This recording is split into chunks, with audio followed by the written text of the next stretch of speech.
Trump did one of his press gaggles on Air Force One, and you know how those usually go. Lots of back and forth, lots of unexpected moments. But this time, things got a little awkward. At one point, Leavitt actually had to step in and cut things short. Either Trump was starting to say too much, or the plane was about to take off. Maybe both. But the timing was definitely interesting, and honestly, the interruption came right when Trump was making some pretty surprising comments. But before we get deeper into that, you won't believe what topic Trump suddenly got excited about during the same exchange. He started talking about releasing files, but not the ones many people expected, not Epstein files, not investigation records. He was talking about alien files. Yes, UFOs and extraterrestrial information. According to Trump, it's time to declassify them. I would love to have China and Russia. They've been invited. Yeah. Something that got a lot of... You need both. You need all persuasions. No discrimination. Something that got a lot of attention this week. Barack Obama said that aliens are real. Have you seen any evidence of non-human visitors to Earth? Well, he gave classified information. He's not supposed to be doing that. You know? So aliens are real? Well, I don't know if they're real or not. I can tell you he gave classified information. He's not supposed to be doing that. He made a big mistake. He took it out of classified information. No, I don't have an opinion on it. I never talk about it. A lot of people do. A lot of people believe it. Do you believe it, Peter? Well, the president can declassify anything that he wants to, so if you want to make an announcement. I may get him out of trouble by declassifying. We know illegal aliens are real. Yeah, illegal. Only illegals. What else? Based on what you've been told, what do you think happened to Savannah Guthrie's mom? So, Trump seemed to dismiss the idea, then suggest he might declassify information anyway. One moment he says he doesn't know anything, the next he's talking about releasing files. And just quickly, if you're enjoying this kind of breakdown and commentary, make sure you hit that subscribe button right below the video. Soon after, reports started circulating that Trump had actually ordered agencies to begin releasing government records related to UFOs and extraterrestrial life. The announcement focused on what he described as strong public interest in unidentified aerial phenomena and related information. And the timing raised a lot of eyebrows. While many people have been asking for transparency on other matters, suddenly the focus shifts to UFO files. Trump framed it as responding to public curiosity and promised to identify and release government records connected to extraterrestrial life and other unexplained phenomena. But here's what really stood out. During that same press interaction, Trump also made contradictory claims about classified information. He criticized others for revealing secrets, while simultaneously saying he might release those secrets himself. Both ideas don't exactly fit together, and that inconsistency caught a lot of attention.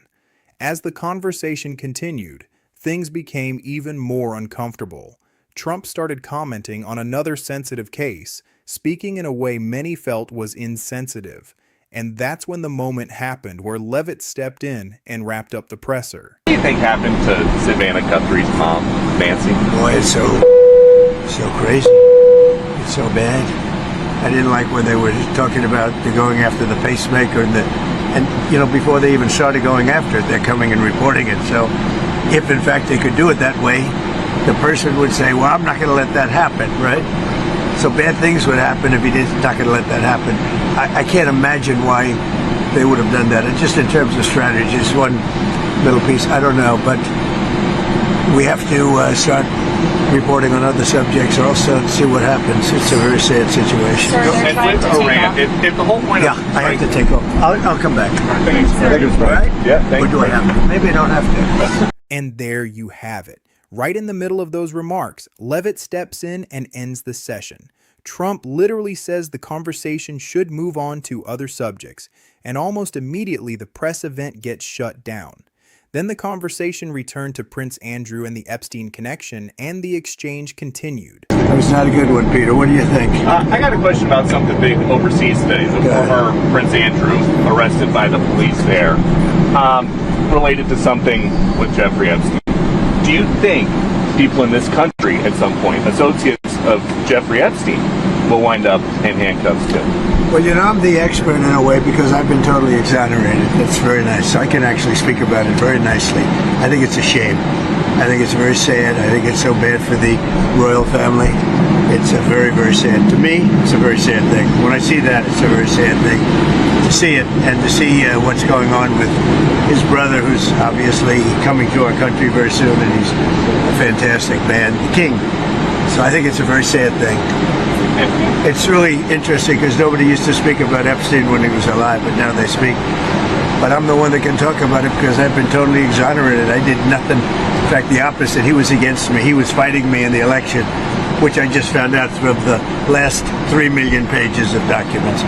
Yeah, please. Yeah, please. He said today on Iran, bad things will happen.